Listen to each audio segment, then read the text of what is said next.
Hey, hey, welcome back. All right. So, Aries, shout out to EM Bell, by the way.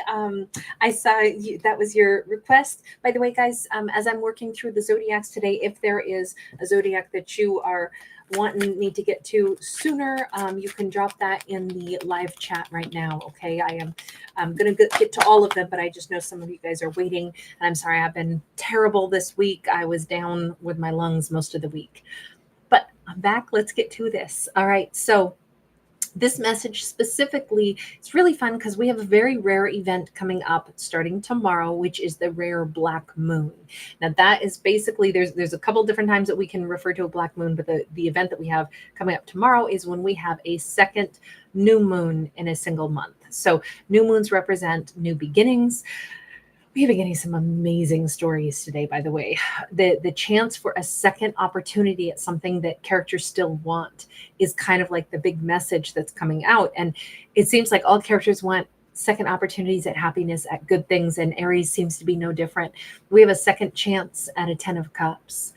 Either this is an opportunity to like have a second celebration. Maybe there's like Aries is going to be really getting a chance to, have a celebration with people that they want to share the holidays with. We still have New Year coming up. So that might be the second opportunity for like this wonderful coming together. Hi, everyone. Great to see you guys.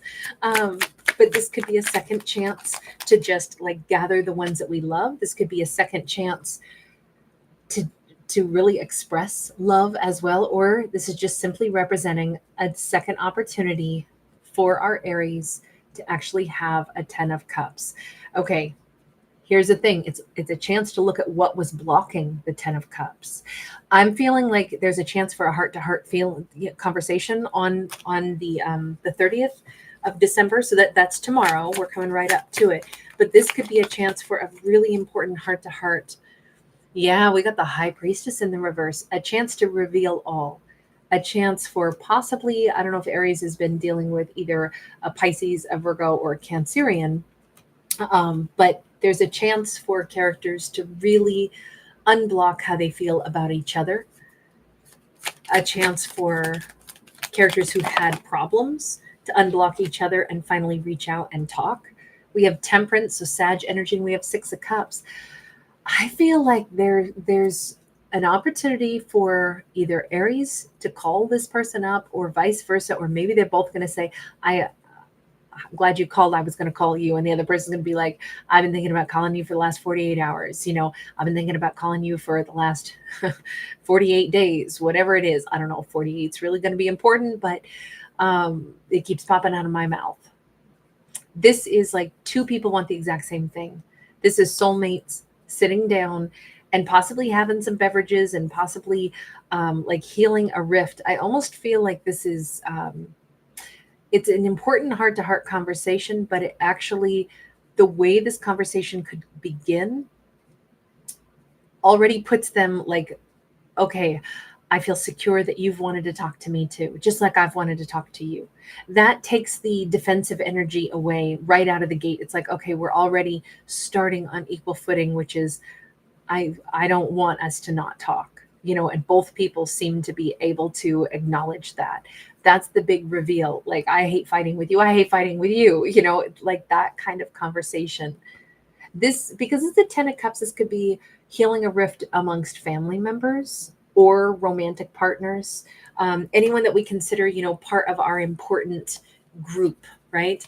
Anyone who's part of our important, the people that sit closest to us at the table, right? We have got the Two of Wands in the reverse. There's no question mark about like, well, I'm kind of on the fence. I'm not really sure that we'll be able to smooth things out.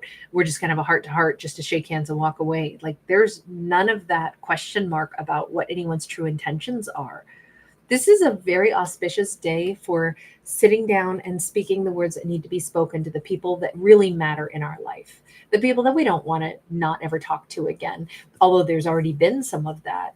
So this is like, pride gets in the way. I'm thinking right now it could be everything from, the argument that we have with our sibling, but we love our sibling and we're always going to fight with them. But let's not let one big argument be the point in time that is like, oh, we can never return from this. We can never come back from this.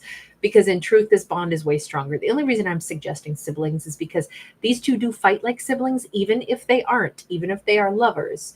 These two build, like stress each other, laugh together, create things almost with this like really close knit group. Even if they are in fact romantic partners, at times they may fight like siblings. And I think that's a very unique twist to this story that is added in. These two are never going to have totally smooth sailing any more than we're going to have totally smooth sailing with any relative in our life, right? We're going to fight with relatives because they're the people we know the best, the ones that we spend the most energy around, the ones that get under our skin like no other because they don't have any like courtesy built in, right? We're not really very courteous with our family members that are really near and dear to us. Those are the people, we fart in front of. Those are the people that we tell off. Those are the people we come home and we're in a bad mood and we're not nice to them because it's just my dumb family. I don't have to be nice to them when in fact, maybe they're the most important people, but we know that they'll take us back. This was a little bit of one of those bumpy times where there was a worry at one point. Maybe we'll not get over this. Maybe we can't get back what we've lost. And right now during this black moon, it says there is a second chance to talk again. There is a second chance to have a brand new beginning with someone that I think Aries really loves, and this person really loves Aries. This is the karma card. It is the judgment card in any other deck. So it's definitely a reconciliation. And it's kind of cool. I mean, I know we're seeing an eclipse on this card, but still kind of like some moon related energy on this. I have to say, I think this is a good time also for our characters to build into their relationship. Like we'll probably always get under each other's skin, but from now on, let me pay more attention to where your triggers are and you pay more attention to where mine are so that we can actually like support each other and we can move forward in success instead of tearing each other down when we have problems. This is more like setting the tone for how these two are going to be successful from here on out, not just in the moment, not just like, hey, let's start talking again. Hey, let's be around each other again. Wow, I'm so glad you're still in my life. This is about how about from here on out, we do better at working together. This could be a real turning point. And, if we're talking about a new moon, it's a chance to do things in a different way. It's a fresh start. And I feel like because what's at stake here is a 10 of cups, which I mean, these people care about each other. Aries cares about this person cares about Aries.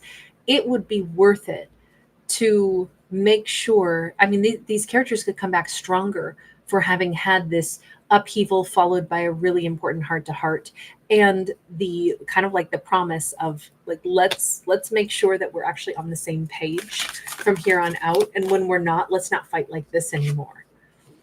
And we have making a choice every single day. We gotta kind of make choices in how we're going to react and respond to people, how we're going to even give each other the space for how each individual needs to process. And I'm thinking that, well, for one, I think that no matter what, because I'm hearing that song, I Choose You. That's not Sarah Bareilles, is it? I don't know who sings that right now, but this is like every day I would still choose you. But I also know you can choose how, you need to do things sometimes, and I don't have to get offended by it. This feels like two characters are going to give each other, like maybe they set a 30-minute time limit when they get pissed at each other from here on out. And they say, fine, we can both go to our separate corners. But after 30 minutes, let's have an agreement that we don't stonewall each other and block each other out. Let's be allowed to be mad, but then let's have some kind of thing built in that I'm still that, or let's have a safety spot. Like this is, when we both come back to the kitchen table is when we both know that we're ready to talk it out.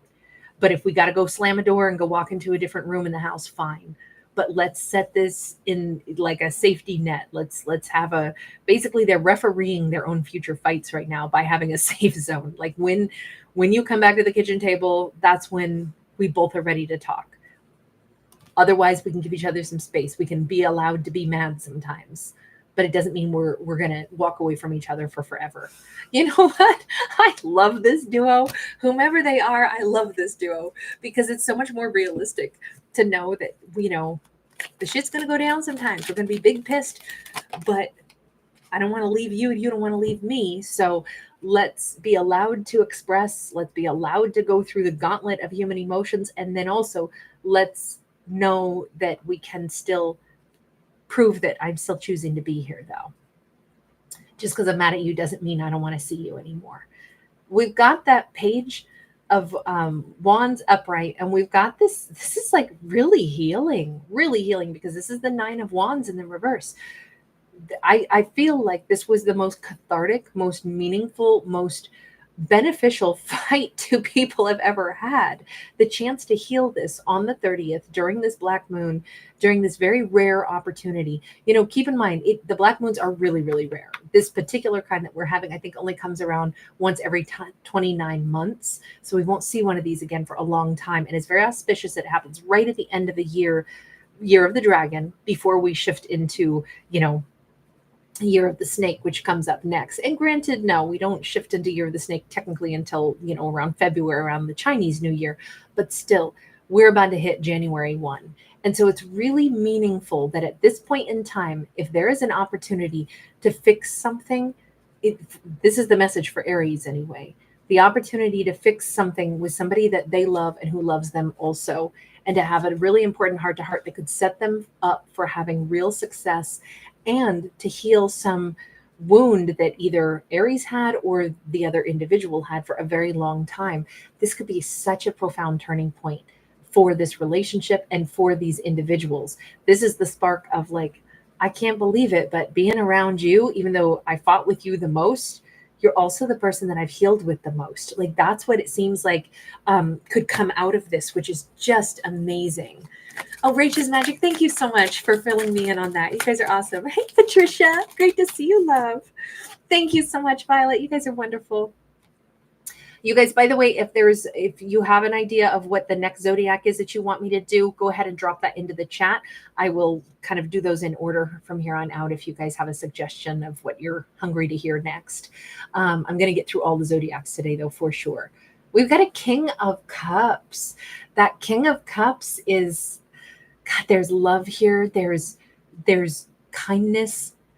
I don't know if Aries has been dealing with somebody that is, this is like Poseidon, Neptune, god of the sea. I feel like being around Aries makes this person feel like $1,000,000.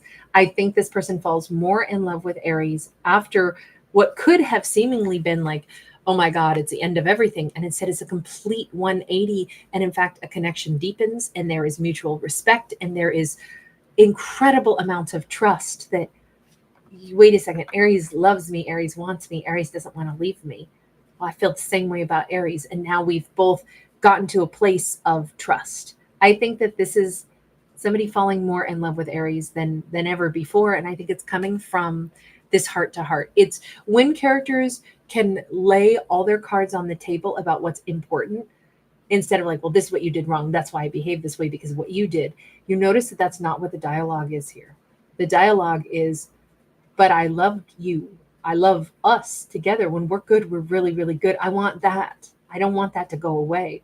That's what the heart to heart is. It's that kind of reassurance that even on the worst night, I'm into you. I don't know who sings that song, but this is a really nice, really healing energy between two people that clearly have a lot invested in how much they care about each other. But this is them airing it out and really getting to the point of reaching new levels of trust with one another, where it's like, you really care about me and I really care about you. Okay, we can do this. We're actually really good together. This could lead to a very happy household, a very happy marriage, a very happy relationship, a very happy, boyfriend, girlfriend, whatever it is, whatever genders we're talking about, doesn't matter. It just feels like really the underlying thing is the trust is actually being revealed because of that heart to heart. So really nice energy for this black moon. That's really special. All right, you guys. Rachel's Magic, I already did get to Capricorn, but I see some votes for Leo. Okay, wonderful. Christopher Thacker. Lots of times Aries hears his little name and he'll like wake up and he'll think that I'm calling out to him. Over the years, he's learned that I say his name usually probably more sing-songy, more lovey-dovey. So he usually knows now that it's not him I'm calling, but he's napping right now. All right, you guys, really good to see you. All right, everybody, I will see you in just a minute. Oh, yeah, absolutely, Rachel's Magic. Okay, I'm going to bounce all over to Leo next. Hey, Shirley, great to see you, love. And Leah, all right, I hear it. Thanks again, everybody. Really nice to see you today. Shell, thank you. And Wanda Diaz, thank you so much. All right, you guys, I'll see you in just a minute. Thanks, Violet.